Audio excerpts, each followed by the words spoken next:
Buddy, how's your Saturday going? How's it going, Rage? How's it going, Pseudo?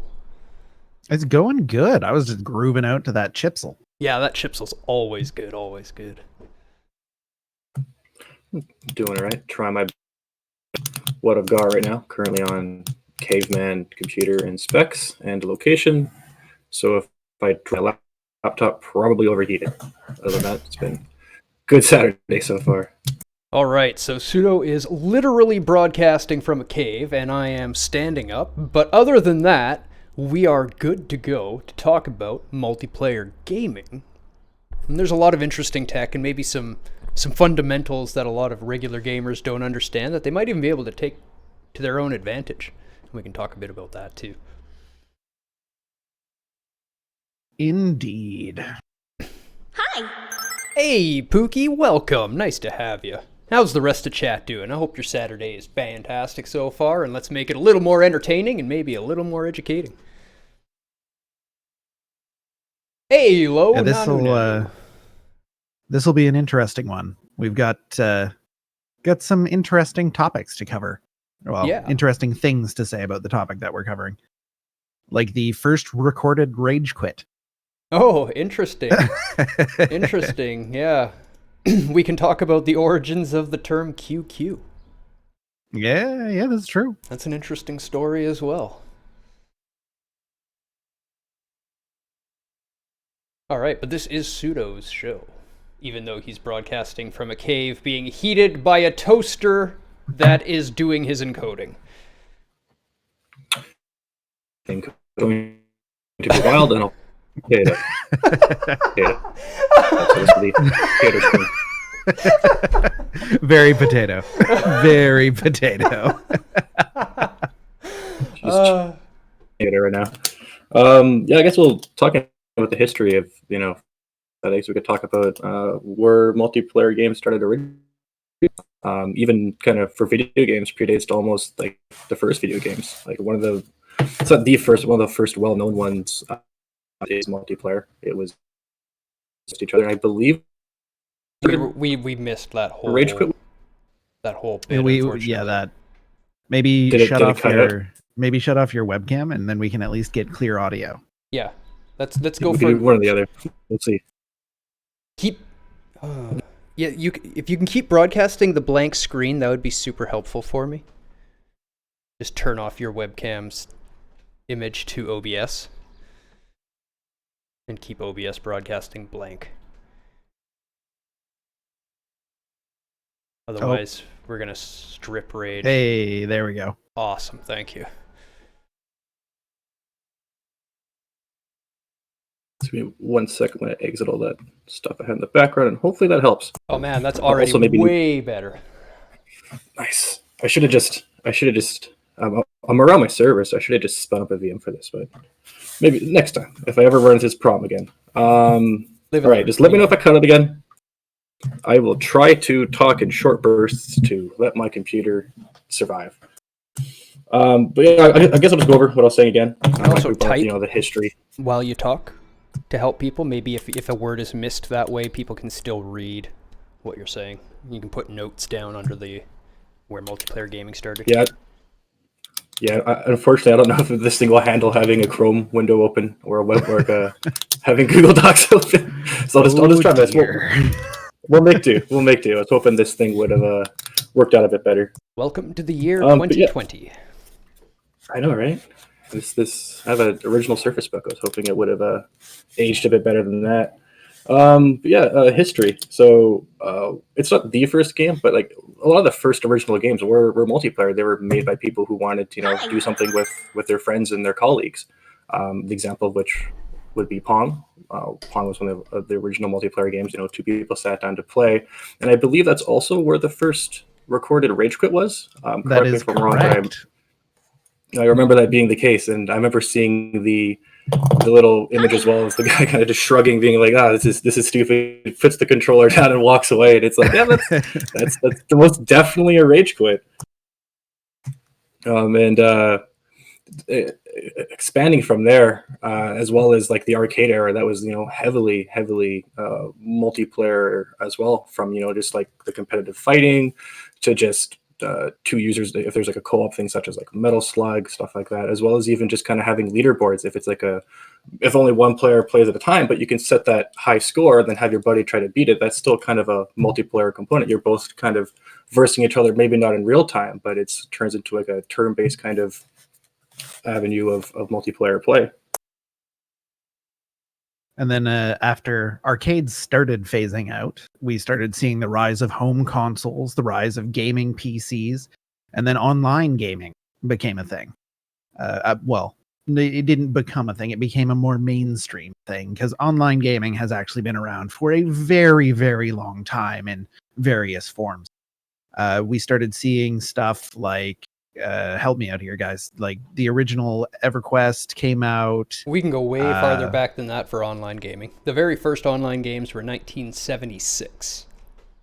Yeah. For I'm multiplayer just saying, internet like gaming. post arcade era, when you no longer had to go to the arcade to play video games. It was mostly like the very, very early MMOs that were sort of popular at the time because internet connections just weren't that strong. They weren't that good. One of the first to break the mud mold, and it was mostly muds at the beginning. But, one of the first ones I ever noticed was Diablo. That's real early multiplayer netcode up to 8 players at the same time, and 8 players in one game was just like poof, when that came out. It was just amazing. You could see another person in real time. You were like, what? Blizzard North did some amazing stuff in that game. That was also the era. Yeah. Big truth there. Not as much a fan once Blizzard North stopped being a thing. It's not Blizzard North anymore. It's just some monster wearing the skin of Blizzard North over its face and running around stealing people's money. It's basically a mugger version of Leatherface is what Activision is. That's a pretty apt description. It's the first time I've heard it, but it's pretty apt. And with that, there was also the rise of LAN gaming, where people would connect multiple consoles, multiple PCs together and play over local area networks. So you'd have games like the original Quake, the original Unreal Tournament. I'm not sure if Unreal itself had LAN multiplayer. It did not. Unreal had no multiplayer at all. Unreal Tournament definitely did. I played the heck out of that game. The early ones to do it. Yep. Quake. Yep. Quake. Yep. Definitely. And Doom's a good one. Did Doom have multiplayer? Doom 1 and Doom 2? Pretty sure Doom 2 did. Don't think Doom 1 did originally. Huh. Because Doom 1 was like pioneering the whole ray trace style engine and back to front draw in order to create depth, and there was a lot going on at that point. I don't know if they did netcode on top of it. That opens up a whole new can of worms for that engine. I honestly don't know. Deathmatch, I believe. I think they did have death matching. I'm not sure. Maybe it wasn't in the original iteration of Doom, but I remember that it was Doom that started popularizing the deathmatch game mode. And there was a lot of kind of swapping of maps online and resource packs for Doom. When people would play a lot of custom maps and stuff like that and try to set like certain challenge runs and achievement runs and stuff like that. Yeah, people passing around WAD files. Those were some days. Gaming has come a long way since. I missed where you were talking at the beginning. Are you sticking strictly to the digital multiplayer gaming, or did you touch on like a little history of multiplayer gaming? We're mostly talking about digital multiplayer. Because multiplayer gaming, as like games being multiplayer, go way back. Hey, board, welcome. Yeah, they've been around since basically games have been around. Yep. Challenging another person. Sports are all multiplayer gaming, going back as far as time. Chess, Chinese checkers. Go. Shugo. Very, very old games. Very cool games. Yes. Yeah, the concept is as old as human history. We've always played games against each other. It's essential to learning, survival, mental acuity. In fact, we did a whole show on that. Why people play games. Yeah, we touched a little bit. We have to do another one of those. That was another one where we had so many topics, and even people coming up like afterwards, like, I didn't have time to say this and this and this. People want more. Yeah, of that. that was a cool show. So let's we can even start we can even writing touch some upon a things bit down. Maybe put some notes down. Do you want to start chronologizing, since it's where it started? Maybe get some years here. Oh well, I don't remember any of the years. My That's my easy enough memory to is look not up. that good. Easy enough to look up, though. I am going to be as useful as a potato. So that's Pong. Pong is our first big multiplayer digital game, Yep, and that was November 29th, 1972, says Google. Yep, it sure does. And yeah, I mean, one of the first, that's, when you think video game, like first video game, that's the game that comes to everyone's mind, period. And it was PvP. Yep. PvP multiplayer, local only. Yep. And it also had, as Pseudo and I had alluded to earlier, that is where the first recorded rage quit happened. Interesting. As we get a little farther up and closer to that time, we'll talk about where QQ originally comes from. Because a lot of people think QQ means cry more because it looks like little tears coming out of the Qs, but that is entirely not what it means. Yet another Blizzard thing. We should also put MUDs in here. Because while people think of Pong as like being super, super early, we're talking about 1978 for the first MUDs.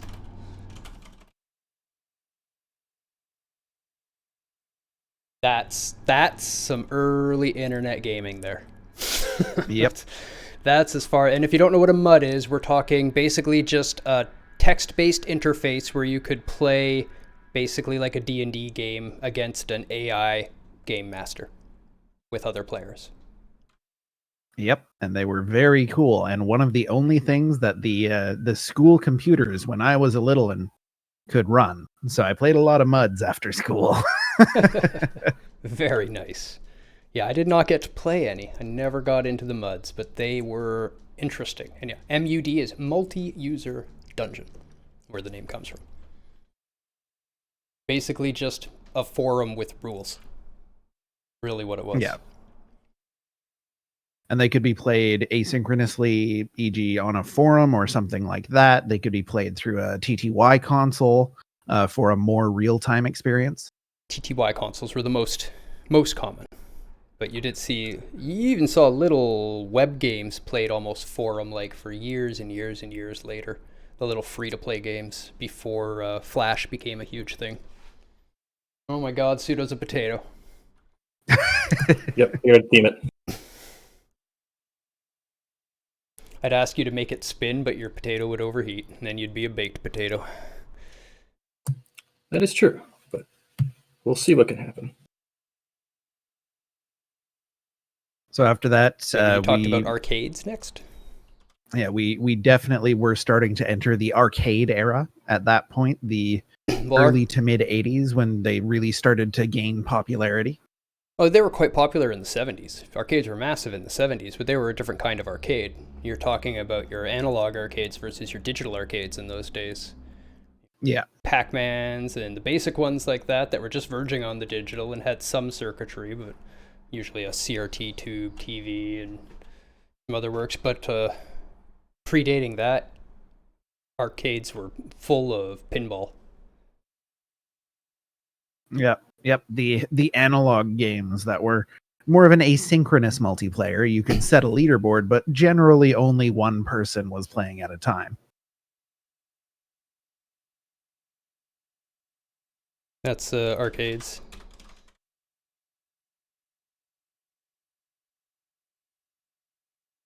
I was actually recently at the Pinball Museum in Vegas, and there was actually a few multiplayer analog games that were kind of cool. There was a few hockey ones that kind of surprised me, as well as a versus pinball machine, which was Interesting. kind of wild. Ooh. You play on each side, and you have like flippers and stuff in the middle, and the table would kind of tilt. And when it would tilt towards you, I think you're defending, and when it would tilt toward the other player, then you're kind of attacking, trying to shoot it through. And yeah, it was really neat, and it's stuff I'd never even seen or heard of. It totally makes sense for it to existed. Yeah, that's really, really interesting. So they really had like, multiplayer versus even in pinball. I think it's been done in just about every kind of game. People like to play Pretty against each cool. other. Who knew? Potato Pseudo is entertaining And educating. and delicious. Educated potato. Edutato. I was going to say educato, but That also works.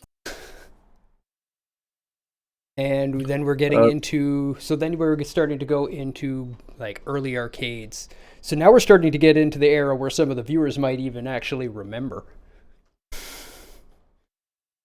Some might Or- remember the 70s arcades that are here. And if you guys are here, awesome, and let us know. Because I wasn't there to get first-hand experience on those. And we would love to pick your brain. But I was all there for digital arcades.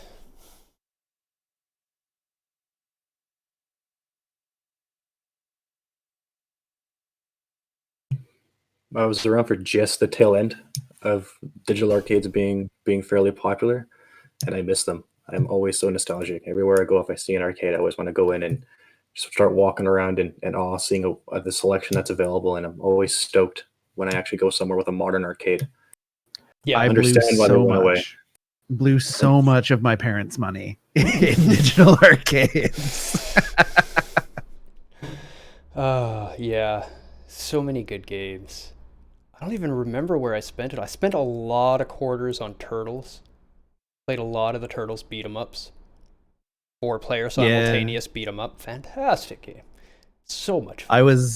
I was big on the light gun games, like Yeah. oh heck, what was it called? I think I played a lot of the the- Terminator 2 light gun game.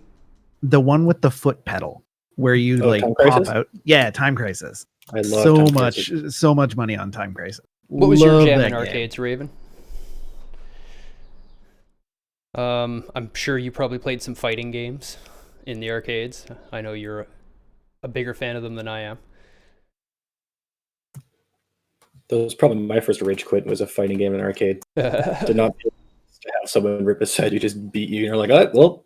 Especially if you're like new to a fighting game, it's so hard to get into when you verse in like an actual person who's played it. You just get mopped so hard, just getting juggled in the air. You're like, all right, this was fun. This was a good use of my quarter. Yeah, I'll never forget being a young teen and this little Asian kid walks up when I'm playing Killer Instinct on it was a console that was sitting in the theater. I was going into a game and I'd been playing the game a while, so like, hey, I know that game, and I picked it up and I started killing some AI. And then this kid picked it up to play it and just fucking cleaned the. I didn't want to beat him too bad or anything and like make him feel bad. And then when he picked up the controller, he just cleaned the claw. So I didn't even hit him. He just comboed me to death before I could even move, and I was just like, fucking kid.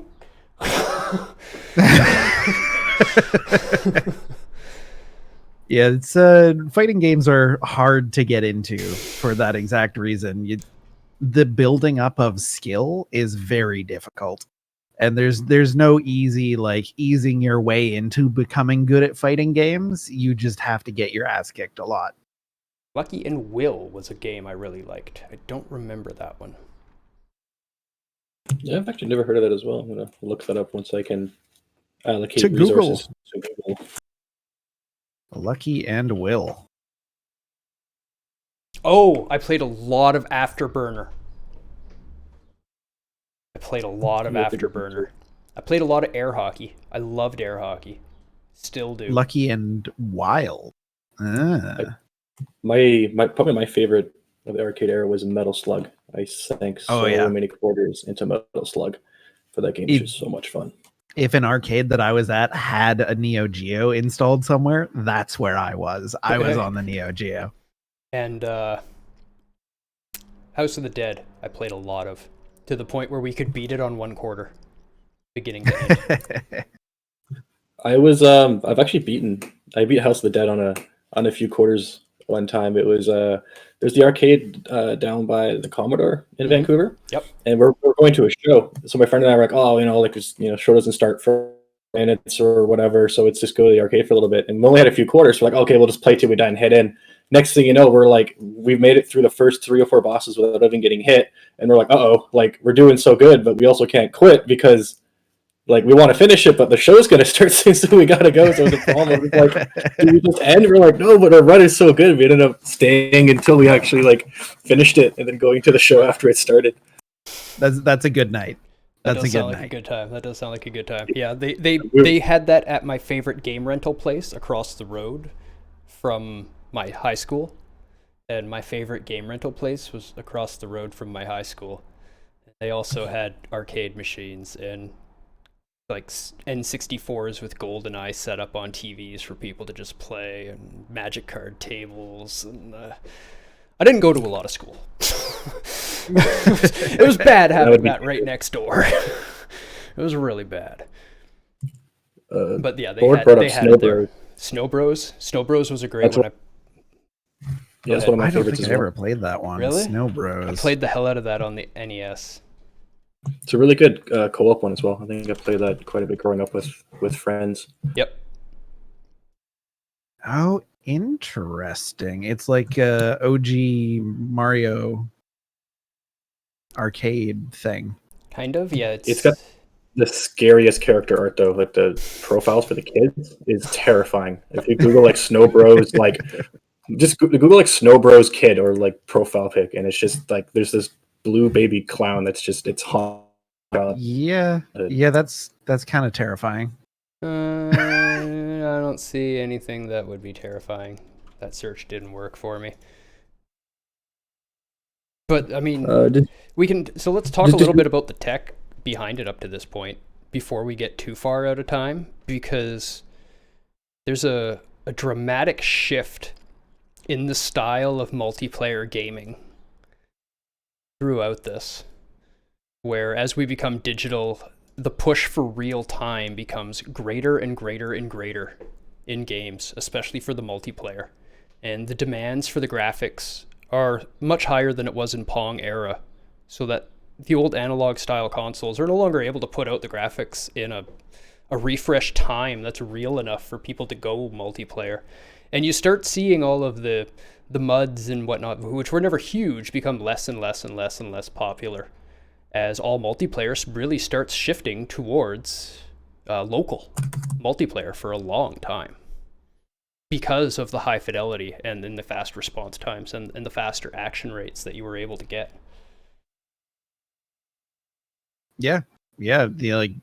Once you start moving out of the MUD era where you were on a TTY console, tunneled into a mainframe somewhere, we really started to push for graphics in our digital games. You start out with Pong, where you've got just your little thing, and you go up and down, and you hit the ball occasionally, and then you miss and you rage quit, and then you start pushing into some really truly beautiful stuff. If you look at any of the art for Neo Geo game, which was very much in the digital arcade era, you would often find Neo Geos in these arcades. They're gorgeous. Oh yeah. Metal Slug is a gorgeous game. The graphics really were above and beyond with the arcades. And yeah, a lot of people that didn't play in those arcades and didn't really get to check those arcades out don't really understand and know this, but your console gaming that you were doing at home in that era did not look anything near as good as the arcades games did. The arcade games had faster processors, they had more memory, they had better chips, they just had bigger and better everything. It's a big cabinet dedicated to one game. They could do more with it. And that's why when you get your console ports from those old arcade games, there's always stuff taken out. Lots of stuff taken out because they couldn't fit it all into those games. They were just more convenient. I mean, that being said, the home Neo Geo specifically, was very, very close to the arcade machines, but it was also like $1,480. Like it was not cheap. No, and that's why you never see them anywhere. They were cool, but they weren't that cool. Unless you were just like, throwing dollar bills around as you walk because you don't want to step on the ground. Then sure, go buy one.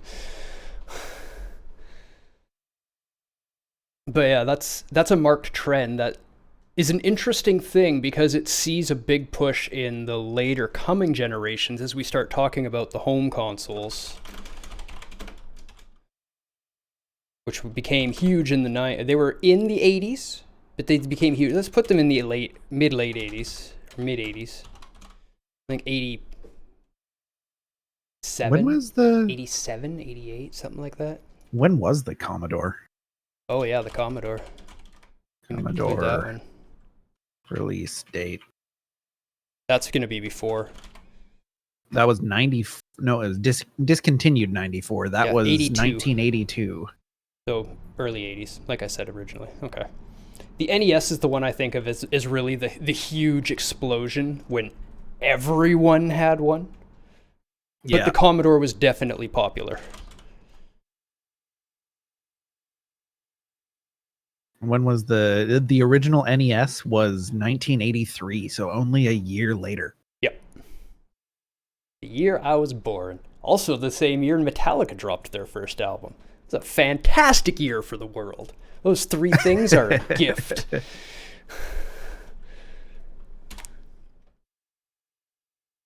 And that's when you start seeing the big difference between home video games and arcade video games. Because that's when you started seeing those arcade games ported to these home consoles, and they just weren't the same. There was a lot of stuff missing. The graphical fidelity was not as good. The audio fidelity was not as good. They were still fantastic games. The they're ability still great. to A lot of great draw games. pixels was reduced. And in order to do this, what they did is they just cut off some of what you could see, but they kept throwing things at you at the same speed. No, it was horrible. I mean, in theory, you can apparently do Battletoads bike speeder section if you have fast enough reaction times, but I mean, you have to have like superhuman reaction. It's like, if you're not in like the top 0.1% of the human race in reaction time and paying perfect focused attention, you have to memorize it. You have to know what's coming before it's there. It's dumb.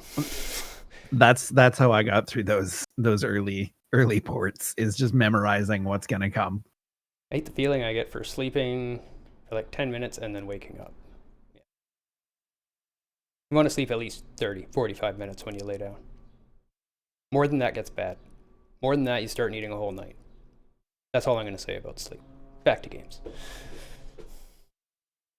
So after that first generation of consoles, which were essentially like play your favorite arcade games at home, other than like some more basic games, specifically on the NES, that were designed specifically for the console. When you start talking, NES, I guess Commodore was a lot of early arcade games. They were more of the like almost analog games for arcade. It would have been like game I'm thinking of, Space Shooter Galaga, and those old classics. What people understand is like your favorite arcade game probably didn't really come around till the SNES and Genesis era, when they started doing ports on those.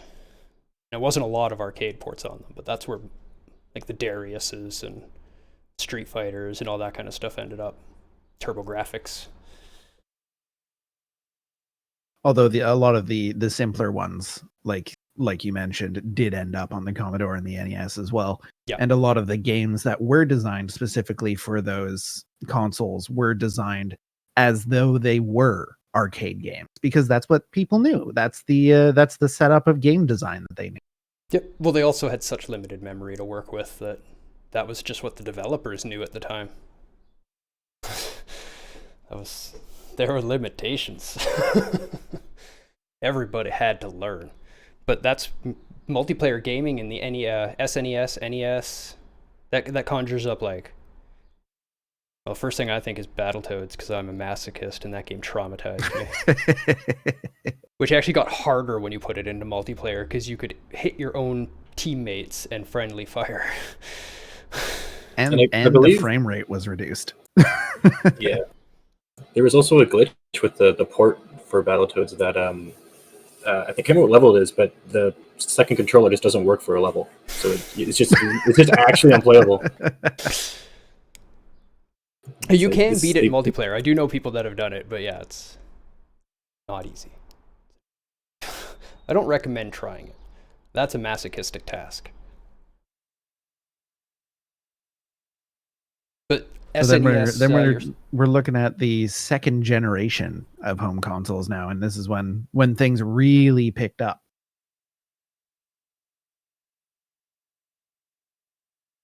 and yeah, I tried it. Yeah, it was my first rage quit. That game was my first rage quit. That speeder level. Because every time I would die on the speeder, it would send me back to the top of the swinging rope. I'd have to go all the way down the tube, which would kill me half the time as well. Yep.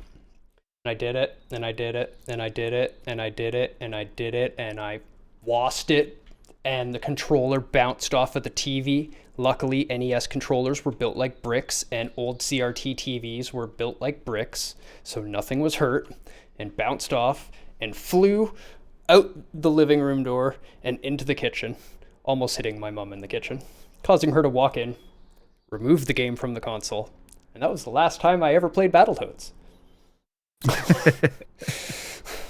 To this day, I have not played it again. Nope, there's no RNG in that part. That is all memorization ability. You can do that the same way every time. Yeah, Battletoads. Hey, Zeri. Welcome. Nice to see you. Hope you've been well. Who would play that again? Yeah. The Super Nintendo Battletoads was real good. I Yeah, like that and one. much easier.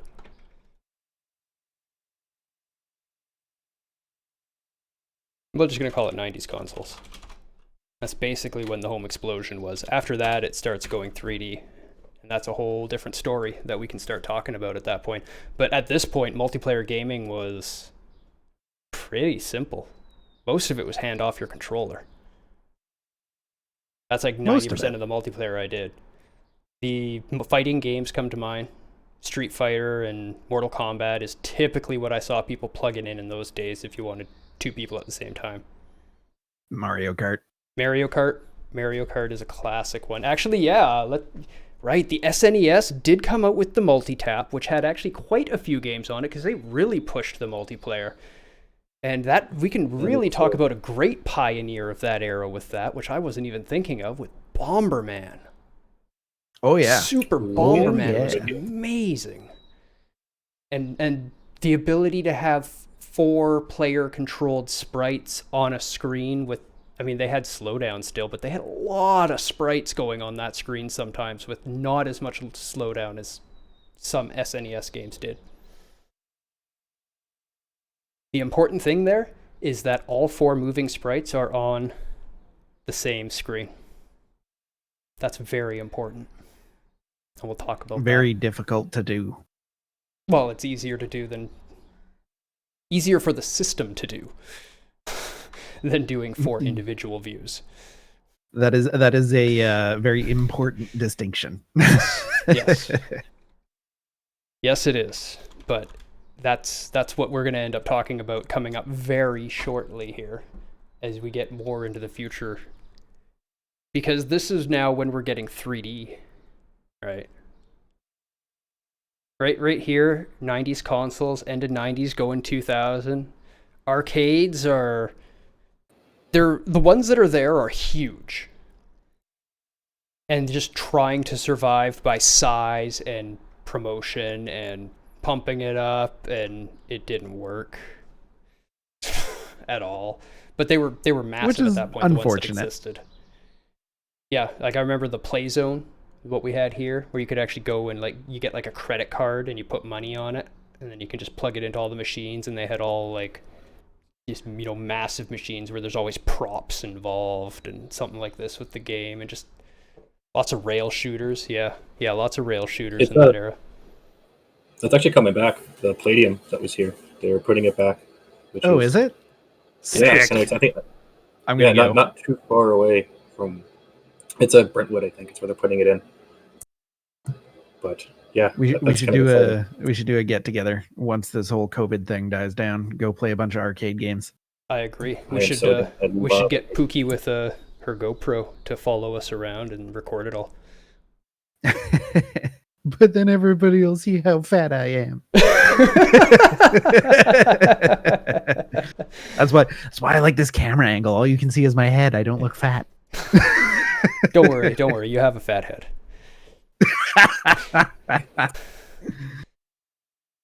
So after the 90s consoles, we should also maybe talk about the explosion of 90s LAN gaming. Yeah. Anywhere from like Quake and then to like the Source engine when that started coming out, to all the Source mods when like Counter-Strike and stuff started really getting popular.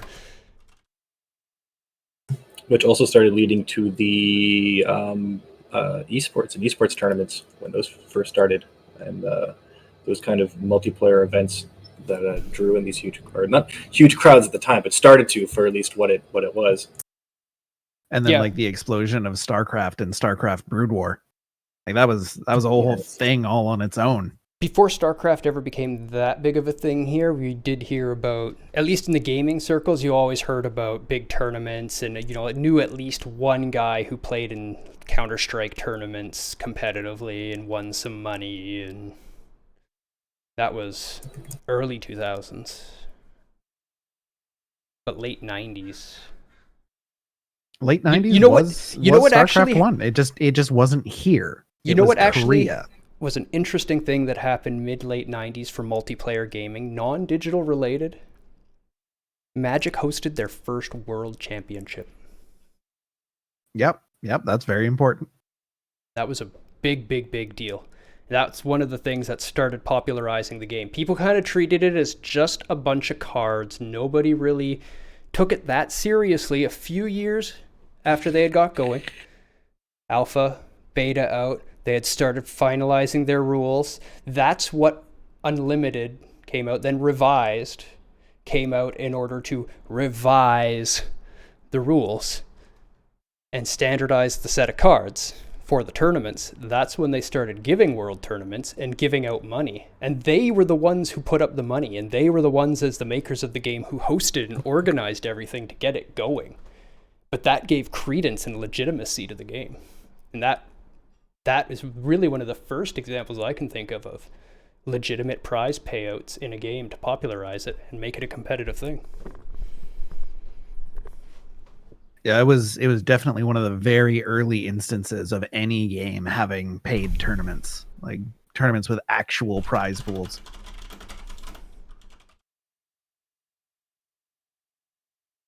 It was 94.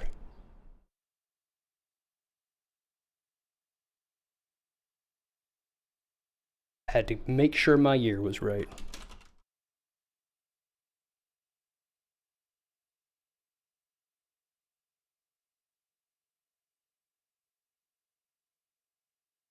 And that was a heck of a thing. It was a really good match too. I won't go into the card details, but I know you know most of it by heart, I'm sure. And then now we've got the computers sort of starting to take over. They've got, more graphical horsepower. They've got internet connections. They've got ways to network with each other. Yes, and you start seeing the rise of games like Counter-Strike, Unreal Tournament, StarCraft. Before StarCraft was what, 96? Before them all, I was talking Diablo 1. That's one of the pioneers for netcode. with graphics. Pushing the boundary. Yeah, for sure. And Warcraft 2 had network multiplayer as well, didn't it? Yep. I think Warcraft 1 did as well. IPX. Yeah, only over IPX, but not like internet multiplayer. Yeah, no, not Warcraft internet, but 2. still network. LAN multiplayer. Warcraft 2 was 1995. Warcraft release date. That's not correct. November 23rd, 2004. That's WoW. The day my life ended. Warcraft 1 was 1994. Yeah, I remember playing a lot of Warcraft 1. Really well-balanced game. Yep. Very, very limited graphically, but actually like a really, really good game, and solidified Blizzard as like the company to be for RTS games. Well, I mean, their balancing was basically just take the same units and give them a different skin so both teams are the same, but it worked. It worked at the time. Yeah. And then in Warcraft 2, they really started to branch out and have actual different races with actual different units. Another different late 90s title that had really good multiplayer code that I've recently started showing you more of in the RTS world was Total Annihilation. Stuff that game was pulling off early on was super impressive. Not only in its graphics, but also in its multiplayer ability and the way it was able to streamline units between two different plays. It was doing 3D rendered units. There was depth perception. It was a heck of a thing. Yeah, that game. When you showed me some footage, I was pretty taken aback by just how ambitious that game was. The fact that they pulled it off at all. We have to zoom way in on that one.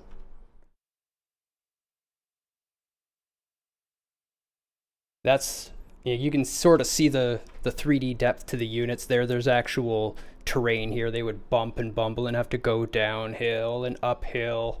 There's a lot of units on screen at any given time usually in the game, and it ran surprisingly well. The first one.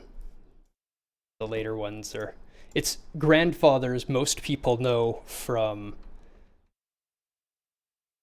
Planetary Annihilation? No, Supreme Commander. Supreme Commander was the one where when they demoed it, they had like a supercomputer stack. And it ran slow. And they had to. And it ran slow. They zoomed out and they almost crashed it. And that was the crisis of its day. Yep. Those games got we've really lost ambitious. Pseudo. Did we? Oh, we did. Now I am everywhere. Yep. And I'm not gonna fix it. Oh, he'll get back. There he goes. His potato is back. But this is the early days of netcode, and maybe we should talk a little bit about the problems that multiplayer starts bringing to the net world. It's hard. It's real. It is really, really hard to make, and it's really, really hard to play, and it's really, really hard to do well. Mm-hmm. It's really, really hard to explain as well, because it's hard to explain how difficult it is to tell this guy and this guy what's going on and make sure they both got it at the same second. We're just talking at the same second. Now we're in a game, and every frame is 60 frames per second. So now we have to keep that information synced between those two people 60 times a second. And then you start looking at all the state information going on for the game, and that's a lot of network data. Your network can't handle that. Your internet can't push that data. It can't. It's just, there's no way. Can't be done. We had to find a way around it. And that birthed predictive algorithms. One of the very first to use those was Diablo. And the fact that they managed to pull it off as well as they did early on in the Diablo franchise, even networking out to up to, what was it, 8 players in a single game, was amazing. Well, then now there's going to be a few people going, what the hell is a predictive algorithm? So, like Deus said, it's very difficult to send all of that data to all of those people at the same time.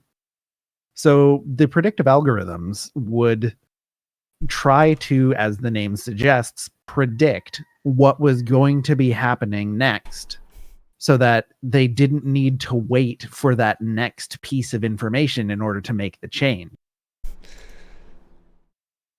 And what it does is it essentially takes like 90% of the load off the server so that the server can be more quick in responding to the players in the game so that they can get more accurate updates, more quick updates, rather than having to wait for all of that information to be told to them on dial-up. Here's the best analogy I can give the non-techies now. I'm going to put it into English for you, okay? You're checking on somebody in one room and reporting their position to somebody in another room. All right? That person needs to know where this person is at all times. Now, you're in the one room and they start walking towards the fridge. Before they've got to the fridge, you go over there and say, they're going to the fridge. You didn't see them get to the fridge, but you saw that they were traveling to the fridge. So you can assume that they're going to get to the fridge. This way you don't have to stand at the door going, they've taken another step, they've taken another step, they've taken another step, they've taken another step, all the way to the fridge, which is otherwise what you would be doing. Now, you can actually see this play out in games. You've ever played a multiplayer game, especially an older one, your buddy disconnects, you're like, where the hell is he? You look over and he's into some wall. Why are you running into the wall? Oh, hey, where are you? And then you realize he's not there anymore.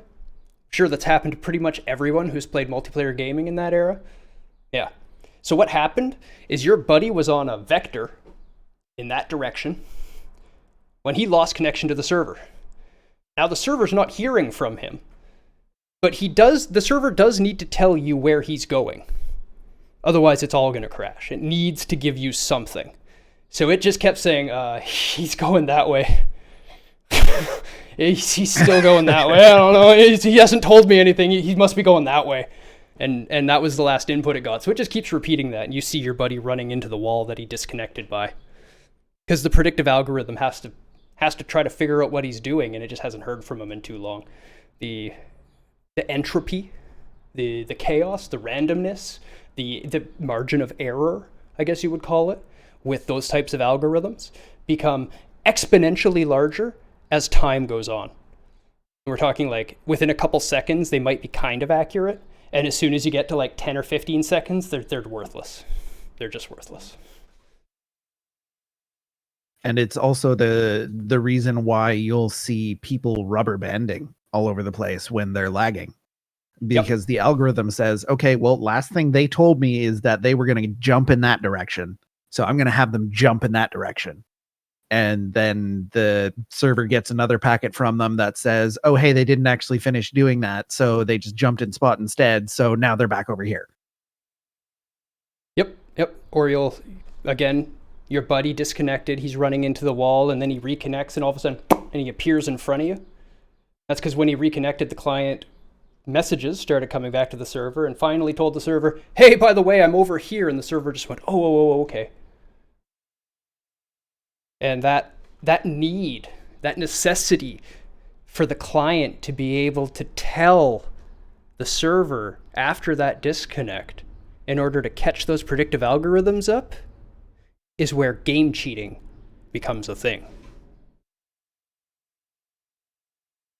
Because now, go ahead. If the server's just going to trust whatever the player tells it, and going to trust wherever it says it is, well, why don't you just tell it that you're somewhere that you're not?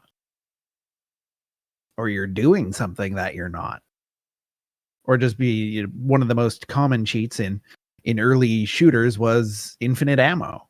You know, it just say, no, I'm actually full on ammo. I don't need to reload. Don't need to reload at any point. It's going to be fine. Don't worry about it. Yep, and then you get to the later headshot ones where it's a little piece of code running and looking for the heads. And this is when we start actually being able to read images, using an algorithm to try to figure out what a head is on the screen, and then it just tells the system, no, I shot there. Head. Yeah, most of the time, there's a lot of information that was in some of those packets. It was very loose with what you could do with it, as well as the server is also telling you where everyone's location is, but not displaying it. And then you write a little bit of code that's like, hey, take the information where all the players are, and now draw them. And that's where wall hacks started being a thing in FPS shooters, where just know the location of absolutely everyone in the current game.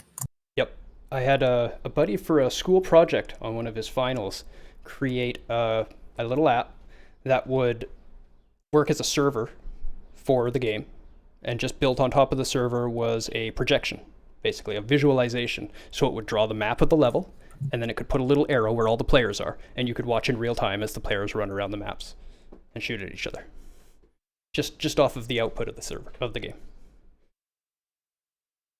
It's all right there.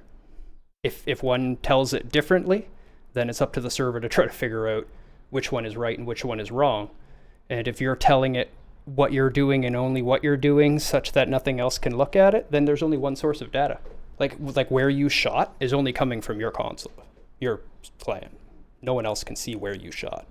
So you can tell it where you shot, however you want. No one can really say yes or no. Cheats. That's where all those multitude of what the hells come from. And it's usually a piece of application running on their side, monitoring the data. Some of them will look at the screen, and some of them will intercept the data coming back and literally look at the state of the game being sent by the server. That's for the more technical people in the audience. We have a wide spectrum. As a person who played a lot of video games when cheating was rampant, and when it was very, very difficult to make anti-cheat that actually did anything, even more difficult than it is now, that was one of my favorite games to play, was Beat the Hacker. And that's why I'm so good at shooters. I did that in Diablo, but when you're beating the hackers in Diablo, you literally need to use hacks to beat them. So. There's no way otherwise. I just got good at being able to intercept while he's trying to kill somebody else. And being very, very fast. You have to be very fast. Yeah, fast and sneaky, which are two things that help you a lot in competitive shooters. That's the number one thing I see is when I watch professionals play, is their choice of route. That's the most interesting thing to me usually. The path they take from one point to another. Always different than what I would choose, and then afterwards I see that was a much better path. Yeah, and knowing the level. Yes. Is very important for that. Yes. Like there's one map in I used to do that against lag switchers and aimbotters. Yep, that was my favorite game to play in Call of Duty 4. I would find all the aimbotters, find all the guys with wall hacks, and just beat them anyway. And that's why I've got banned from over a dozen servers, because people assumed I was cheating. That makes a lot of sense. They get so mad as well when hacks aren't making them as powerful as they want to be. You start seeing some real rage. And when a hacker rage quits, it's a glorious day. Oh yes. Yeah, we have a hilarious Hack the Hackers video somewhere in our Discord. That was... I recommend finding it. I'm not sure if it was in game memes or where, but it was great. It was a PUBG hack where the hacker put a hack in the hack so that if hackers used his hack, they would do ridiculous stuff like shoot their teammate every time they try to revive and jump out cars as soon as they hit critical speed and all sorts of fun stuff like that. And it would take video. Yeah, it would record it and send it back so that he could see them raging over all the stuff happening to them. Early trolls? I bet you the first trolls date back to like PC times. There's always been trolls. God damn. So trolls. after our tangent on predictive algorithms and cheating, that leaves us in like the early 2000s. And I'd say what was going on then? The biggest development in multiplayer gaming in the early 2000s was 4-player simultaneous gaming in the house. Halo 2, even GoldenEye as an early one of that. N6, once again, Nintendo pushing the boundaries, pushing everything forward, setting the standards. First ones to do the whole 4-controller standard, game with your friends. Hugely successful. N64 was fantastic for multiplayer. It was the multiplayer system. You got buddies over. Go ahead. I was just gonna say, still the weirdest controller that anybody's made. Oh, absolutely. You need 3 hands for that thing. Absolutely. But at the same time, if your buddies are over and you want to play some multiplayer gaming in that time, you're asking, you got an N64. Yep. That's it. That's what you're asking. It was the console. You play GoldenEye, you play Mario Kart, you play Mario Party. Which, as I was talking about, giving away... Sorry? So the original Smash Brothers as well was for that. Oh, yeah. It was a really good four-player fighting. Yep. The origin of the 4-player fighting game, I believe. That I know of. Yeah, as far as I know, up to that point, it had all been 1 versus 1. Yeah, I can't think of any as well, but it predates me a little bit. 2000s is when I really started playing video games. But yeah, the 4-player simultaneous gameplay is huge, and why a lot of people played games at the time.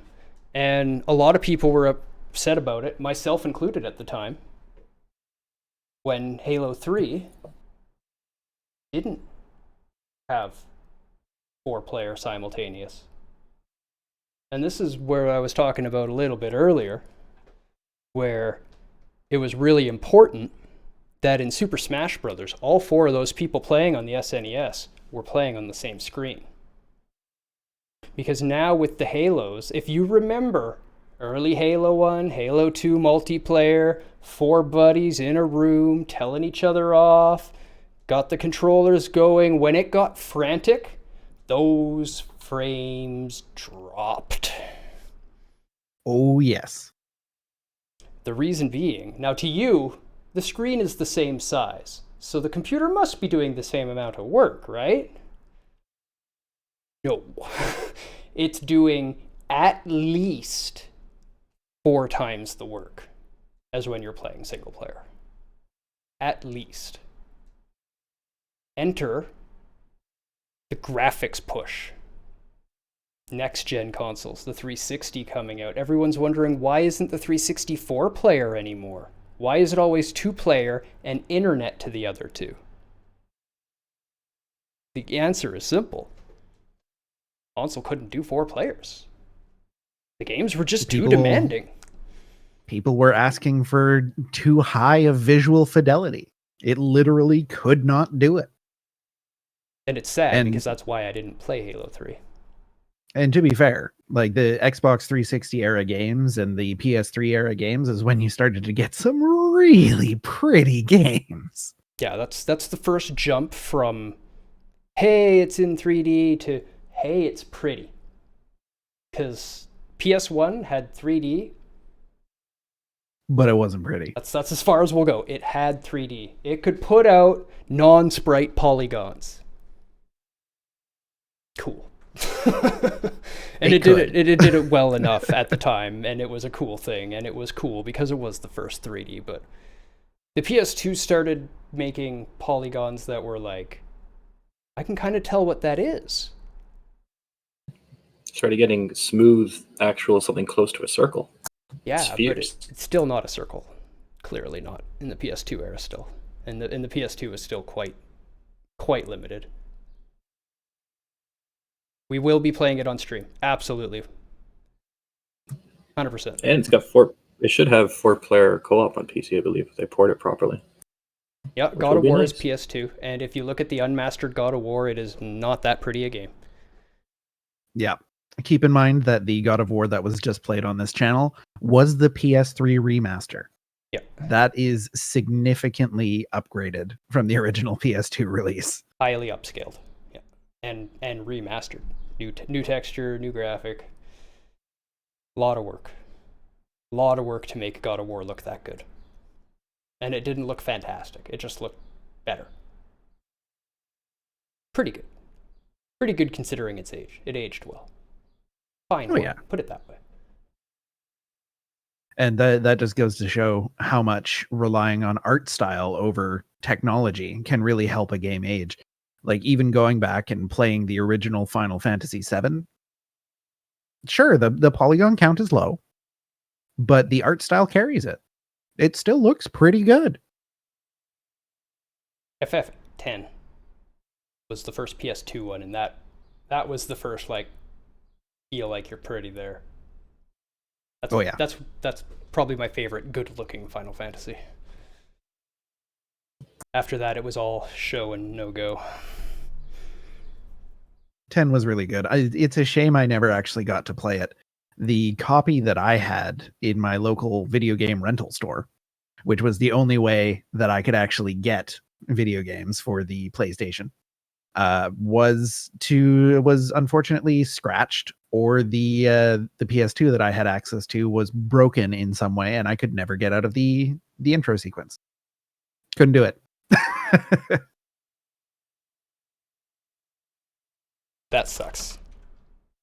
I liked that game. Legend of Dragoon looked way better than FF7. That's arguable. I never would have fit on an N64 cartridge. So, Yeah, I don't know how they would have done it on N64. Like there's just too much game there. Yeah. Sony and Nintendo split, and they went the Sony way because Sony had the CD drive and Nintendo had the cartridges. They wanted the space. That started their relationship with Sony, and Sony, being the intelligent people they are, shoved every bit of money they could at Squaresoft, knowing that Squaresoft sells consoles. Super Nintendo didn't win the console war. Squaresoft won the console war for Super Nintendo. Yep.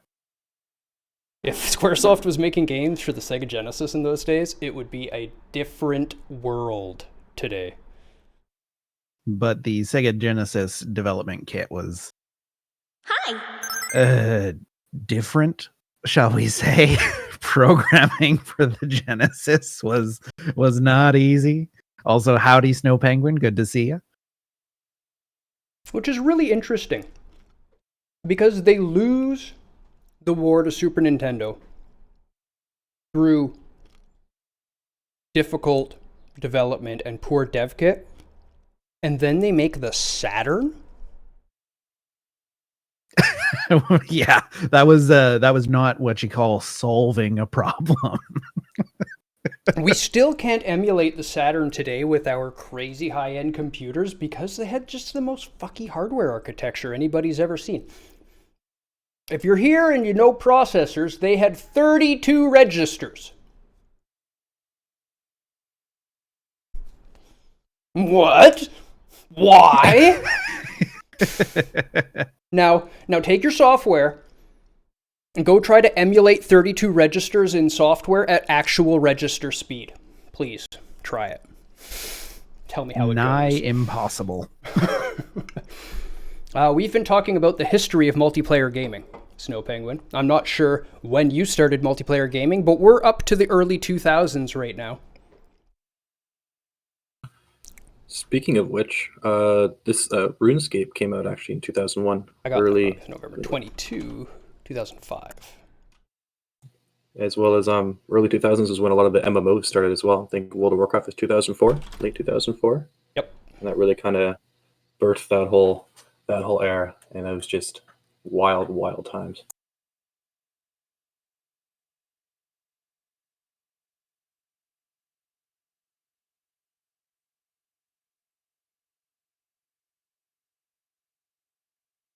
There we go. It was November 22, 2005 that happened. And that date there with the introduction of the 360 marks the death of the glorious 4-player multiplayer in your room shooter. Never have I wanted to be able to shoot my buddy in the head with a shotgun again. So bad. Now we got to do it over the internet. Gross. I can still now tell you off with the advent of voice, which is nice, but, it has been 15 years. Yeah, it's been a while. And that killed me. That's where I stopped console gaming, actually, is when that happened. I got a 360 for cheap because it was a RROD system, and I just fixed it and modded it. And I paid like $70 and had a modded system and burned all the games for it. And that was the only reason I had it, is because I could do it for like $70. Otherwise, I had no interest in it. I didn't even play most of the games. Yeah, I was not big at that time into console gaming. My era of console gaming was very much the N64, the PS1, a little bit of the PS2. And after that point, because my family had decided that console gaming was only for gaming, and therefore it wasn't good to have in the house. We would only rent them. We wouldn't buy them. That I should have a computer so I could learn more about computers and learn how to use them, because my parents are very intelligent people, and they were like, computers, they're going to be real important. And they were right. But what they didn't know is that you could also game on a computer.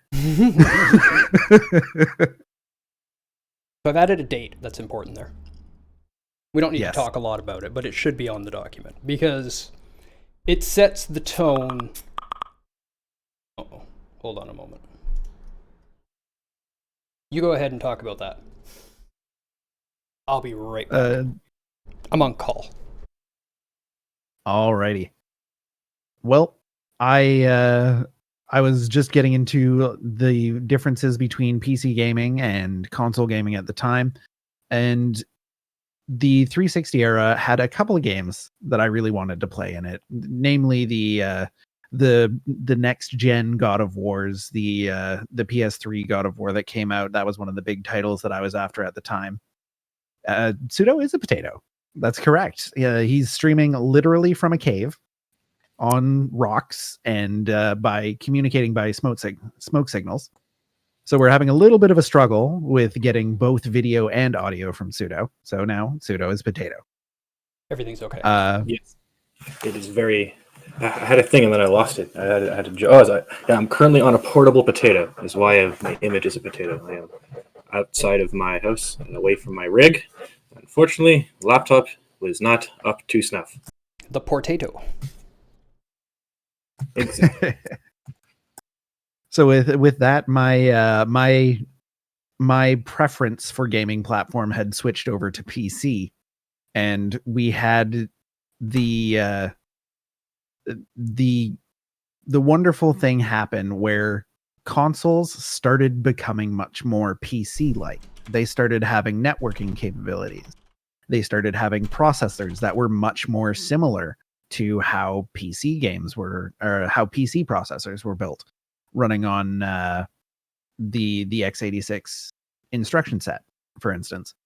And that allowed a lot of those console games to come to PC as well, with generally improved frame rates, generally improved resolution, and generally improved networking, because it was over a pre-existing standard for networking. It wasn't something that had to be made specifically for those consoles, like Xbox Live or the PS2 and 3 PSN Online, which at the time was free, and I'm very sad that it isn't anymore.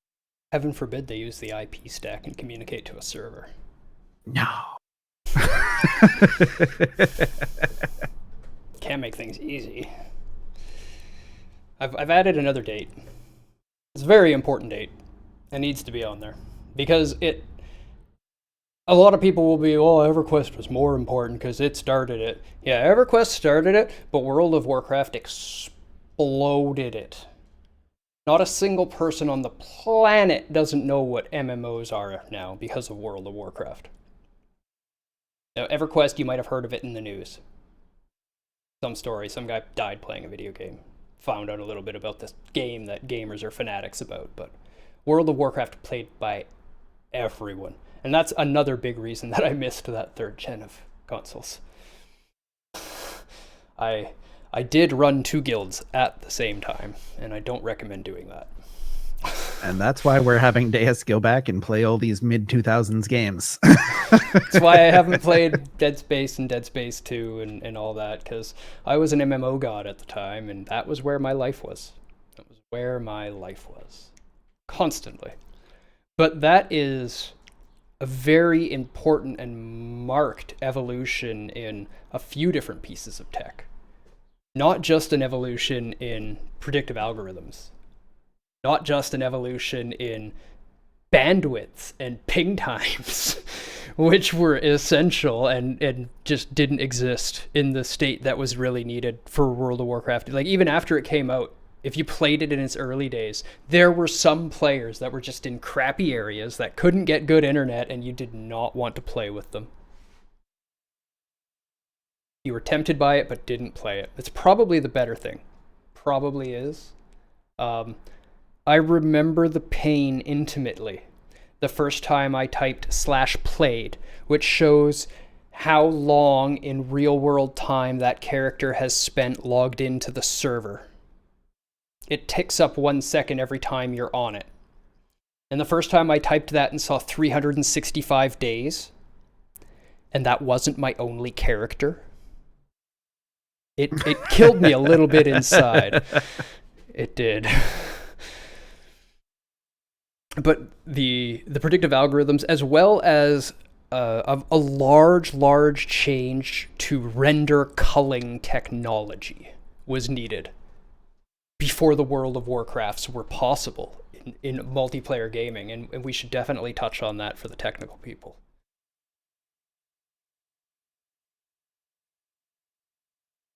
While you're Go just ahead. orgasming. Oh, you're leaving it all to me. You're like, yeah, I don't want to touch that. That's all you. I honestly don't know how WoW did its culling.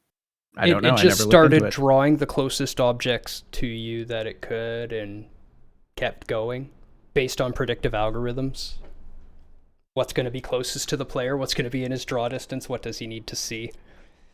And they were just accepting of, you can't draw everything all the time necessarily. Anybody who played early WoW got killed by an invisible PvP in Torren Mill. It happened.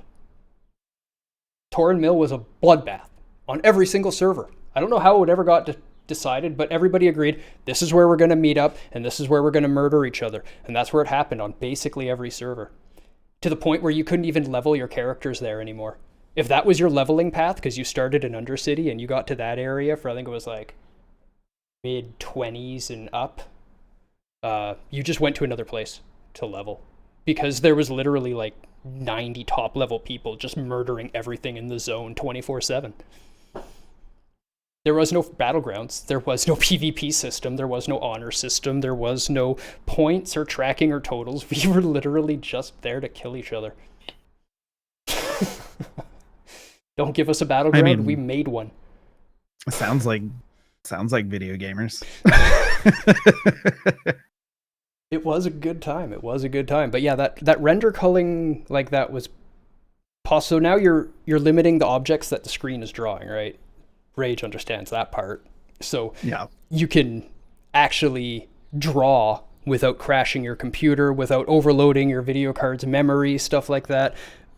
But when it overflowed, the server would just accept that, hey, you can't see it all necessarily, and it would basically just work on a best case scenario where maybe it's not perfect for the character, but it doesn't crash the server for the 800 people playing. So, doesn't crash your computer either. Everything still works, mostly. Did WoW have a real in-game plague? Yes, we started it on our server. I believe that was, I can't remember which boss it was, but it gave you a debuff. But what they didn't account for was that the familiars and the pets could get the debuff, Hunter and then pets you could dismiss specifically. them. You could dismiss them, and then return them while you're in a populated area, and then it would just spread. Yeah, so it was Kazakh, the last boss in Zul'Gurub, and it was only immediately after it dropped. And you could go in there, and his major ability was he would hit somebody with a super powerful dot, and the healers have to like spam heal them. And this is for top level geared players at the time, so it was a dangerous dot. And it would quickly spread to everybody within 6 feet of you. That kind of range, like, you know, so you have to spread out on this platform and then be in range of the healers without anybody moving, so you're not going to spread it around and just spam heal through it because there was no actual removal of it. So what hunters would do is they would wait for it to hit their pet and then desummon the pet. And at that time, it wouldn't wipe the debuff from the pet. And he just leaves it unsummoned after he kills, because, what was his last name now? I said Kazakh, and that's not the right one. That was a world boss. The last boss of ZG was Lord.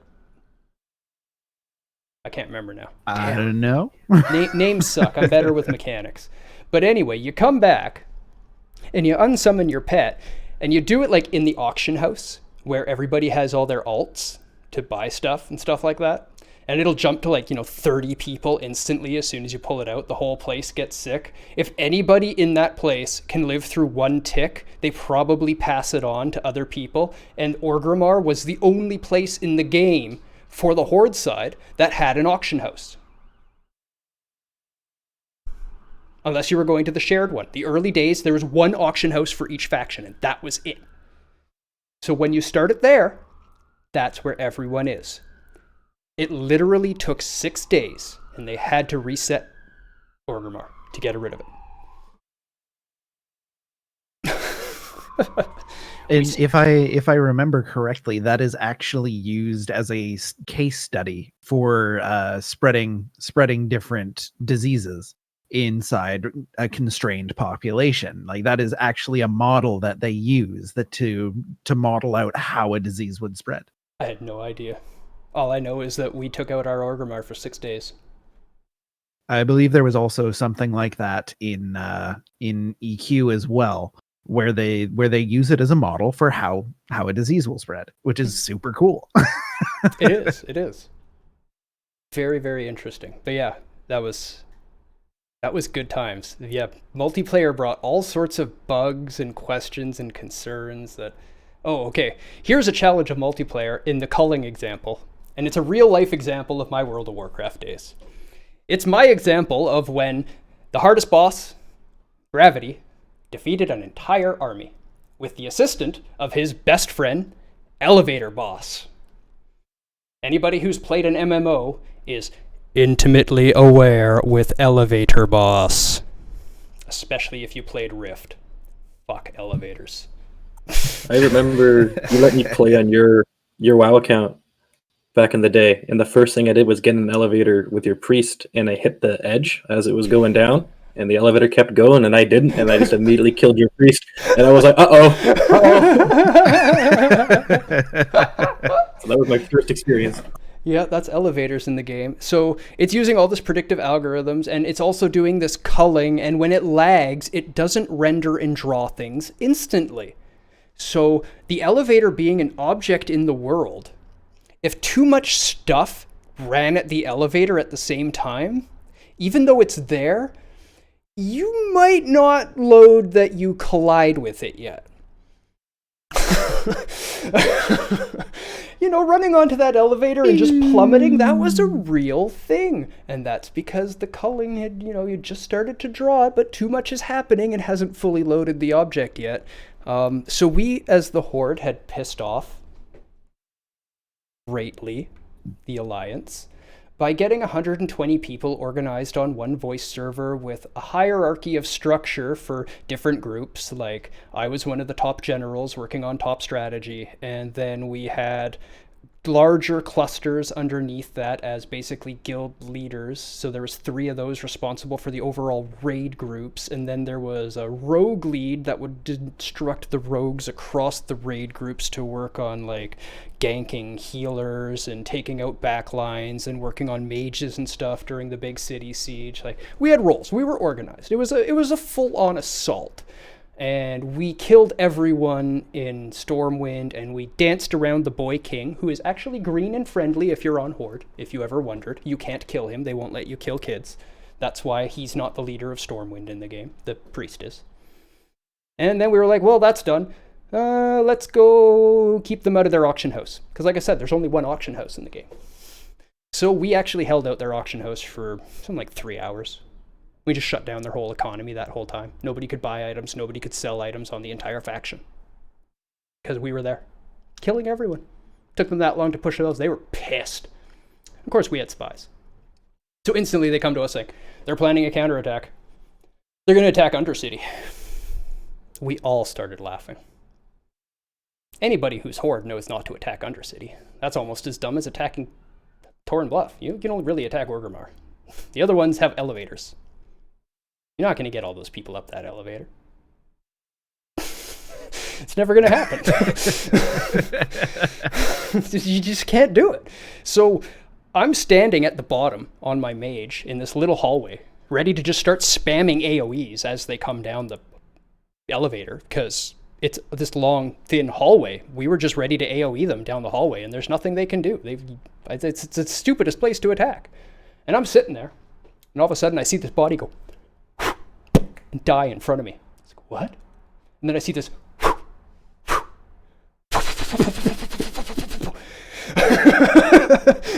They all run up to the elevator and start falling through it. And I mean, maybe 100 people fell through the elevator and completely canceled their entire siege. And we just had this big group of people sitting at the graveyard, killing them as they tried to revive at the graveyard with weakness, and chasing them around the map and killing them so they can't hearth out. And we had them locked down, running around on that map, harvesting kills for another 2 or 3 hours.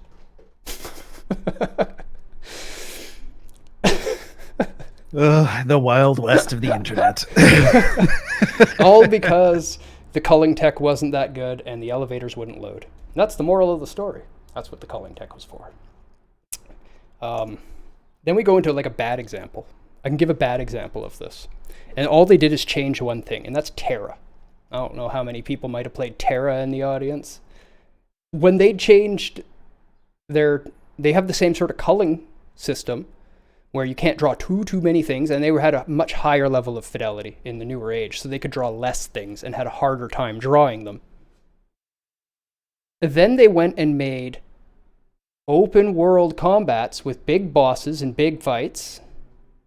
Maybe not the best idea with what they're doing at that time. And then they decided, this great idea, you shouldn't be able to walk through player models. Ah, yes. I know this story. So your example, like pretty much everybody's first experience with a world boss was, what's going on? Why isn't anything on the screen? Oh my god, it's an enemy. Why can't I get to it? I can't move. I'm stuck. Can't move that direction. What's going on? Player pops up. Oh. Then all of a sudden you start realizing, oh, the monster is surrounded by players.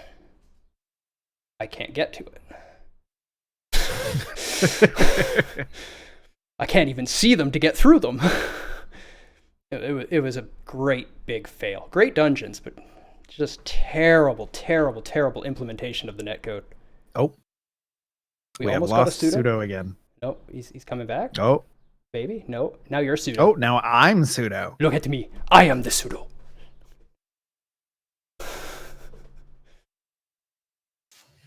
Hey, we got a potato back. Hey, welcome back. I'm me again. Yeah. That's MMO stories portion. That's really what the netcode did for it. It was really all just an evolution of Diablo and learning how to not draw things on the screen. And interestingly, that's the same tech that they've been using to make you able to play your 3D shooters forever. Culling. They figure out where the whole map is, and they figure out where you're looking, and then they say he can only see these things, so we're only going to draw these things. And that's how they're able to make you see that whole world. Hey, Riftkick, welcome. The maps in a shooter, though, are generally much more constrained up until you start talking about games like what was that game called? Global something, with like hundreds and hundreds of players on a map at a time, and the maps are square kilometers. But for most like tournament style games of the era, where you're playing Unreal Tournament 2004, or you're playing its other competitors of the era, the maps were very small. There were fewer things to draw. It was much easier to do than dealing with an MMO. So you get to the occlusion tech. Sure, it was there. It was in use. Got to keep those frame rates up so you can be quick and accurate. But it was much less busy than an MMO. There was much less things to cull, and didn't impact your game quite as much. Yeah, definitely. A shooter, not only do you not have the number of players typically, but then nowhere near the number of particle effects going on, because a gunshot is a lot less graphical than a magic spell. And it doesn't need to persist. Yeah, the early. Maybe you can talk a bit about that, because that's an interesting evolution of multiplayer gaming on the digital tech side, going from the ray trace click detection to an actual ballistic object with a trajectory. Yeah, I can definitely talk a bit about that. So in the early days, when first-person shooters were first becoming a thing, detecting, doing bullets, doing guns, was done very simplistically. Basically, you moused your cursor over the thing you wanted to shoot, and then you clicked, and if your cursor was actually on it, then you hit it. Very simple, very straightforward. And then so that the computer can keep up. Yeah, very simple. And then people started going, well, that's not really how bullets behave. And what if there's something between me and the other thing? So they started going, oh yeah, well, that's a good point. We could start having different kinds of obstacles. Like, a big bullet will go through some wood. It will. So we can say, like, this gun can probably go through a piece of wood to hit what's on the other side of it. So now you don't have to have your mouse directly over your target. You can have it over the piece of wood that's in front of that target. And you started getting bullet penetration systems like that.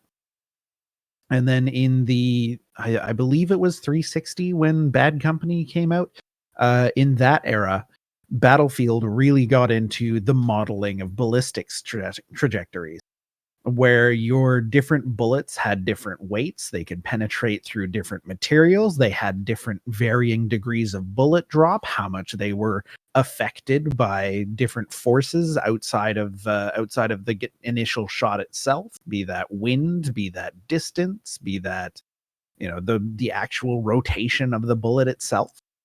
And it actually made it one of my favorite games to be the worst possible first-person shooter player in, where I would sit on this like kilometers long map, like absolutely huge map. I would sit on one side of it with my sniper rifle with the magnum bullets in it, because those had the most consistent drop. It was the biggest drop, but it was the most consistent drop. And just on the edge of rendering, on the other side of this kilometers wide map, would be the enemy spawn. And I would figure out just where I needed to aim in order to have this, R500 Magnum bullet travel all the way across the map and hit the person who's coming out of the door in their spawn. The worst first-person shooter player ever. But it was really fun. I liked it. The big thing that enabled that was the additional processing power available both to PCs and consoles at the time, where the processors in the server, in the console, were both powerful enough to be able to calculate the trajectories, to be able to calculate, what materials it's going to be moving through in order to actually have that accurately represented. So you've gone from something like, OG Unreal Tournament, where everything is hit scan. It just traces a ray out the end of the gun. If that single line connects with your target, then you hit it. Good job. To actually simulating how an actual bullet or projectile would behave in that environment, which becomes very cool. You can see early instances of that on things like the original Quake with the lazy rockets, where you would click and it would leave your gun, and then you would, depending on your ping time, run around the map a little bit, and then the rocket would eventually go, oh yeah, I'm supposed to be traveling. Yeah, that would definitely be the early starts of that, and a good example of why it wasn't done at that time. That's one of those examples of the netcode running around and trying to talk to everybody and saying, hey, by the way, a rocket's here. Hey, by the way, a rocket's here. Hey, by the way, a rocket's here. Oh, by the way, the rocket's moving. Hey, by the way, the rocket's moving. Oh, hey, the rocket's over there now. Poor game. It was trying its best. It really was. Another noteworthy event of this era that comes to mind in FPS gaming, and I'm not sure if Pseudo has the audio bandwidth working yet to talk about it, but he was actually the first one to teach me about it, was when CS made it, or CSGO I think it was, ended up making a change to an RNG bullet spread pattern. Yes, I think so. I believe. Can you guys hear me? Yes, we can. Yay! Discord is still using 100% CPU, and I'll probably die again soon. Yeah, for people who know, Counter-Strike from its original to its Counter-Strike source parts, the spray patterns were fairly predictable. You can get used to how that spray pattern was. They would always go. Each gun kind of had their own spray pattern. It would go in a kind of. You can get the feel for where the gun's actually going to go when you start shooting, and you would, counteract your mouse towards the anti-pattern of it. So you would reverse the pattern so that your mouse would stay at where you're aiming. And then for a small period in Go, they decided to, make it kind of random, which made things very, very jarring and weird to people who just couldn't get used to these guns, and they'd play and they can't figure out why. Why can't I just get these headshots? Even if it's not something you're fully aware of, even just if you play a game, you'll just subconsciously, start getting the feel of, if my gun's going up, I'm going to automatically pull my gun in the opposite direction so it levels it out. And even if you're not aware of it, you'll play these games that have that, and you're just like, what is going on? Why can't I shoot everything? This game, it just feels bad.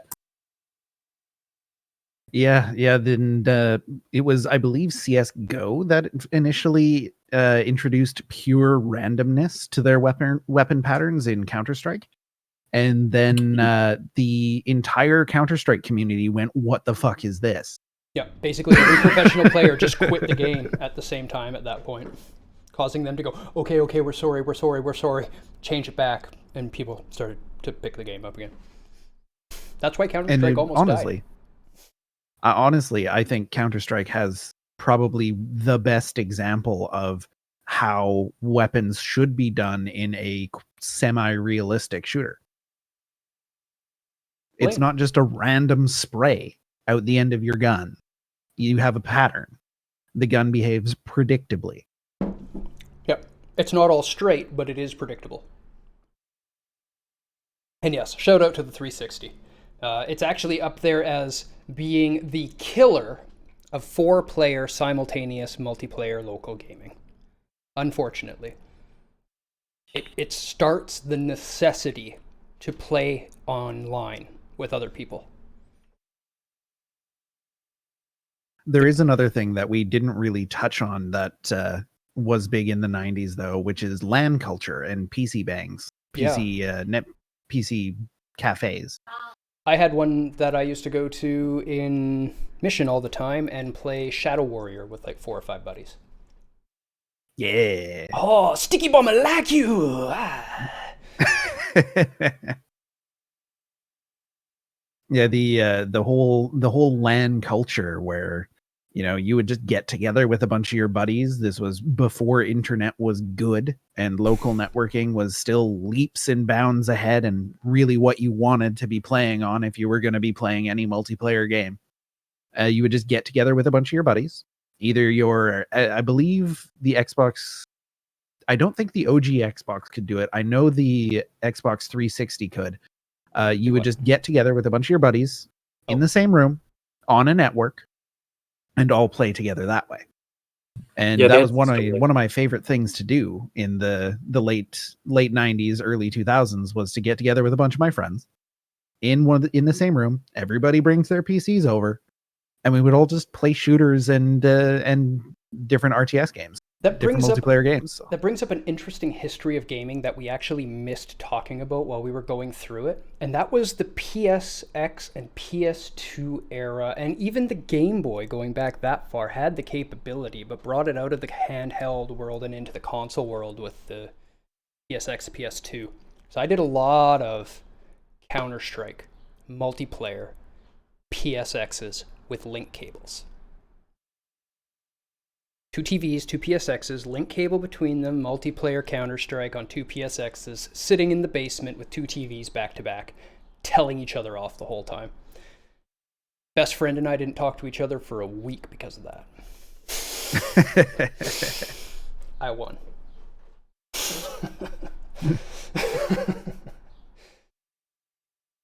But that was an interesting era. It wasn't popular. A lot of people probably never even did it because you needed 2 TVs. You needed 2 consoles. Or 2 PCs. Well, and you were a mega nerd if you went to any of the LAN. I was a mega nerd. I was a super mega nerd. They were a great time. I loved the LAN parties, but most people, because it's all at home, right? There's nobody really setting up. The first Mech Warriors in the late 80s. Were they multiplayer? Were they IPX multiplayer?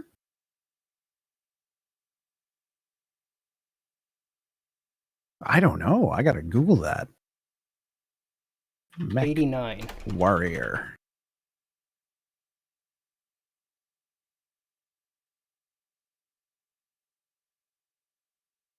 Wikipedia. No, the first Mech Warrior was single player only. Yeah, that's what I'm seeing too. Yeah, mode single player, period. Genre vehicle simulation. But the first Heavy Gear was multiplayer. That was a little bit after. Yeah, it was Mech Warrior 2 that introduced the multiplayer. There you go. Yeah, I do remember multiplayer gaming in Heavy Gear 1, which was 94. That was my jam more than the Mech Warrior series. That's a dividing line in the gaming world. Mech Warrior or Heavy Gear.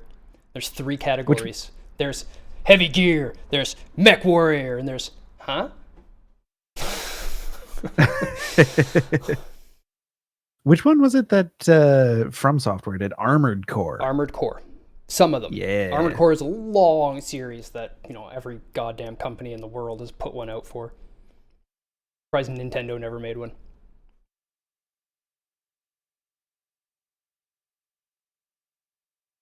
Well, supposedly it was mostly From Software. Really? I know there's quite a few others. I think they mostly did like 4 From or Software. 5. They were okay. That was before Hidetaka's time. Yes, it was. Imagine a Mech Warrior game in the style of Dark Souls. Oh, I'd play the shit out of that. That'd be Mech great. Souls. Or even just like Sekiro, like a samurai mech. Ooh. Like Gundam with Sekiro controls. Gundam with Sekiro controls, made by From Software, with the graphical fidelity of the mechs from Titanfall. Ooh.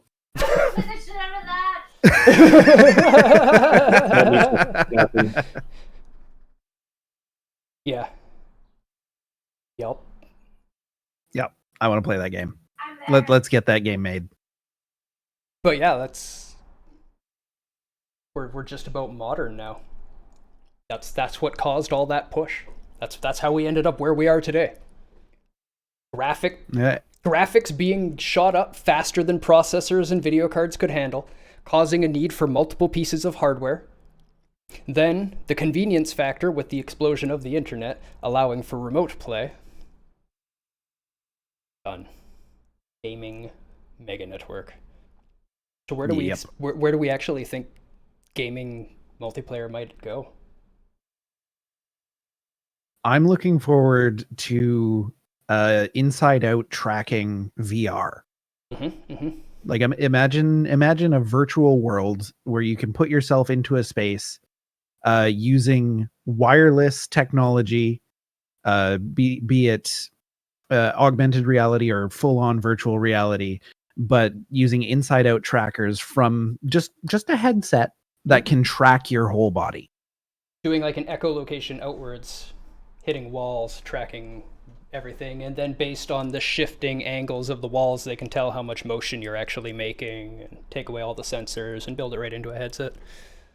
Yeah, and then being able to network experiences like that, like figuring out how to do movement within a world.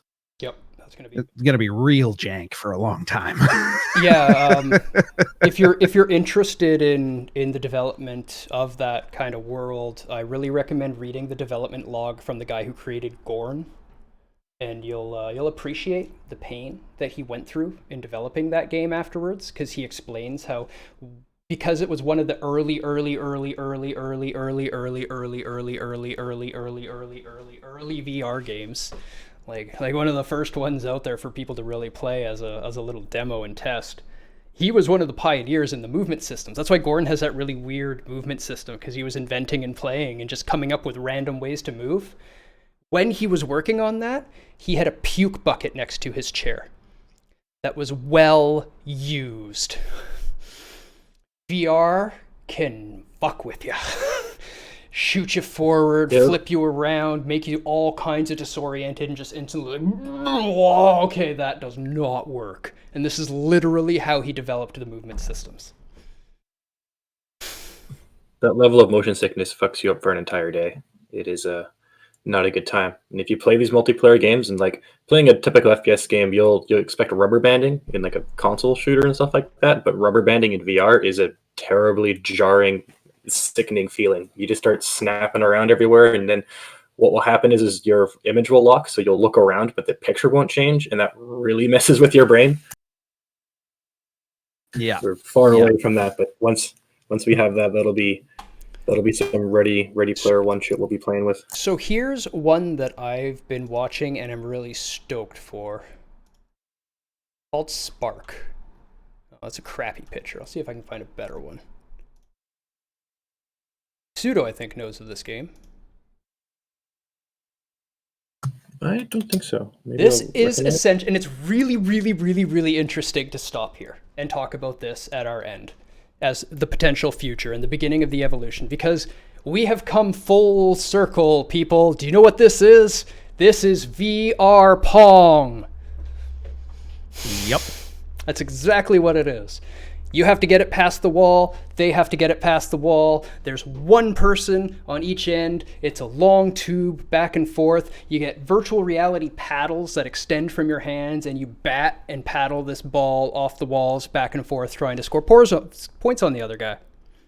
It's one of the very, very first multiplayer VR games, trying to do it real time, competitive. It's a pushing towards an esports style, highly competitive, 1v1 tuned. A lot of ethics things involved in a system like that. Oh. Yeah. Yeah, Snow Penguin. Look up Horizon. It's a science show that's been around for 50, 60 years. The episode is called Playing God, and it touches on everything that Rage is talking about there, and is one of the most interesting watches you'll see in a long time, if that is the sort of thing that interests you.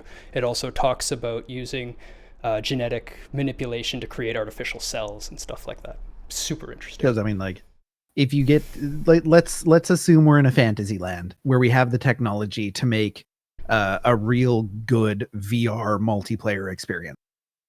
let's assume that we're just in that fantasy land. Now you're in this thought experiment where, okay, well, now you want to be able to give people the full experience of being in another world. But in order to be in that other world, they can't be moving in real space. So now you're trying to find a way to block nerve signals from the brain from reaching the rest of the body. Huge security risk. Like, what if the program crashes? What if there's some malicious code in it that takes control? What if it just never recovers? It quits uncleanly, and now you've just got a paraplegic. Like, Existence. big Yeah, that's an example. problem. And then even if you could get that technology secure enough and locked down enough that it would actually pass an ethics board, like, how much is that going to cost? What sort of tech are you going to need to do it? Like, what's the actual interface going to look like for humans? What's like replicating the different nerve signals in a game going to look like? Like, this is you're also talking it's about a big deal. You're also talking about sending, beaming or streaming information directly into the head. If you're able to what's interface, the security risk there? If you're able to interface with the brain to the part where you're able to get a person to think or see something and hear something and taste something, how far off are you from being able to make them think something or do something? Or just manipulating their experience. Yep. And manipulating their experience of the world around them to the point where they can't tell what's real anymore. One of the things in The Playing God that I recommended watching, they actually managed to remote control a living mouse by feeding fiber optic cabling into the brain and converting the light signal into an electrical voltage that would directly stimulate the neurons in the brain so they could make it experience things or want things on command by pressing a button. It's scary stuff. It's a thin line. It's a thin line. On that note, let's give some games away since it ended on such a bright and cheery note.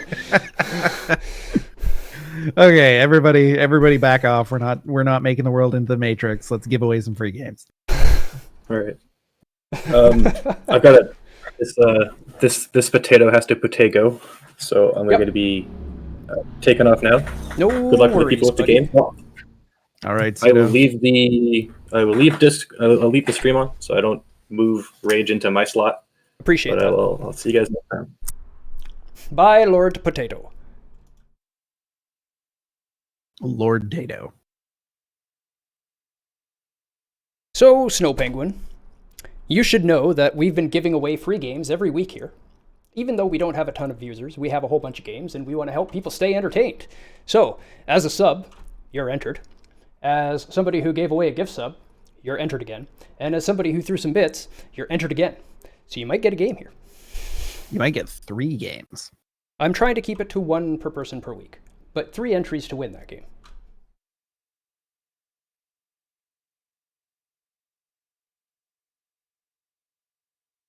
Last week we didn't have a ton of entries into the game giveaway. How are we looking this week?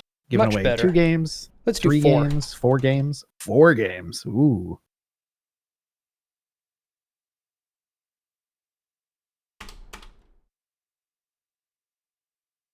I might get 5 from 1 key. Yeah, there are a couple of keys for collections in there as well. We did give away, for instance, the Handsome Jack collection for Borderlands not too long ago. Yep, we sure did.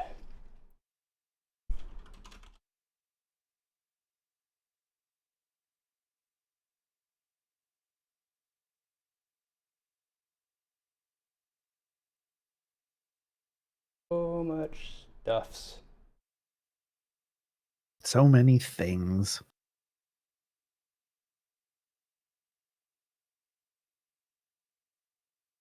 Five days ago, 6 days ago,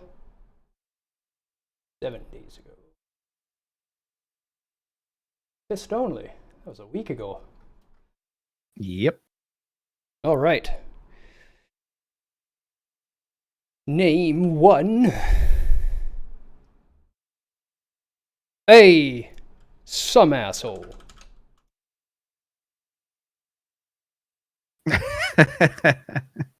Congratulations, Riftkick. You have won a video game. It's an interesting one. It is Piku Niku. I don't. That's probably from my list, but I don't even know what that is. Piku Niku. Oh, that looks adorable. It sounds adorable.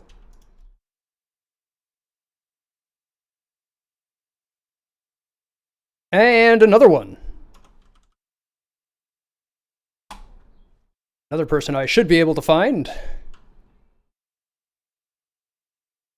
Raven, are you still here? This is actually an interesting one. You should play this one. Absolutely. It's way... It even sounds pretty cool, but it's a pretty cool game.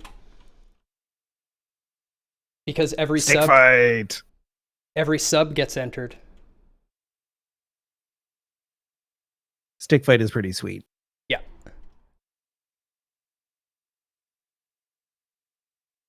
Yes, I put all the subs in. Anybody that's contributing. That's a fun game. See? Eh? No Penguin knows what's up. Okay. Jaggernaut always resubs and will be resubbing eventually. We'll see him then. He might be lurking now. He's often lurking. I don't see him chat very often, but I love my lurkers. And I love you, Jaggernaut, wherever you are. Oh, and I'm glad I get to give you a good one. That's one worth winning.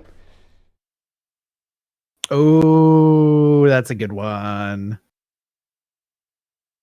Go back and see some of the jank in the old games. Yeah, let me put these in my proper list here. Oh yeah, we're still looking for... I haven't given you Mega Man 11 yet, Raven. That's something I've got to still give you. Or did I give you the key? I don't remember. Might have just not taken it off the list. It's possible. Yeah, you got one last week too.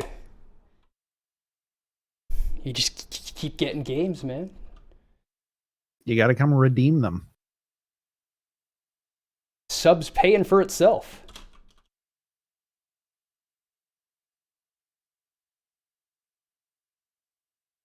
I am going to see if I can ping Jaggernaut in the game giveaway channel. No, it doesn't look like he's in our Discord. Or at least if he is, he's not under the same name.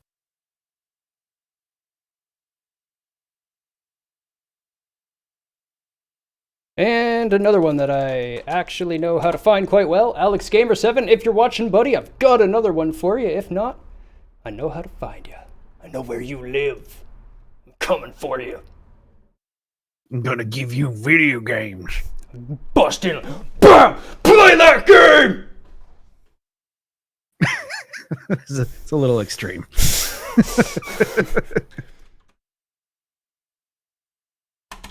Lost Winds, which I don't even think I know.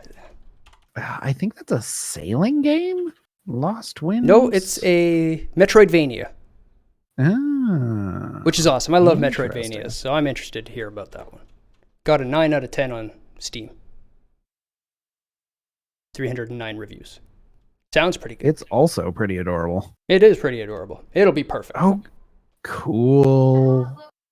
Cool. You like control the wind and help the little character. That looks awesome. Awesome. So we will absolutely get those out to people. We are stopping pretty much right on time. Almost like we've done this before or something, guys. Guy. Definitely an or something. Or something, definitely. Yeah. I'm going to go eat food, but I will come back to launch rockets. We've got to get more soil from the Mun. Yeah, you claimed Civ 3. You've also won Mega Man 11, and now Stick Fight the game. Woo! Rockets! Yeah! I'm with you, Snow Penguin. Yeah, more Kerbal. Always more Kerbal. We're going back to the Mun, and then after we get back to the Mun, get some dirt, bring it back, bring a whole bunch of signs back. We're sending 3 Kerbals to the Mun this time, and we're going to run around and set some stuff up over there. get a bunch of science, and then we're heading for Minmus. That's next. So we'll try to do Minmus tonight. See if we can get there. See if you can get yourself like to an actual solar orbit. Just Myself. load up. I mean, Load up. we've already got a satellite in a solar orbit. Yeah, but that's not quite the same. You got to No, get it's some not. Kerbals out there. Yeah, and try to get them back. We're gonna need a bigger rocket. Gotta try and rescue Jeb from a near solar orbit. gotta get Jeb lost before we can rescue him. So anyway, Yep. Penguin, thank you so much for joining. Everybody else that's always here, I absolutely love having you guys. Your input and opinion just make this all so fun and worth doing. So thank you very, very much for joining Games by Design today. I'm Deus. Pseudo's a potato. I am Rage, and Suit is a potato. And may all your shots be headshots.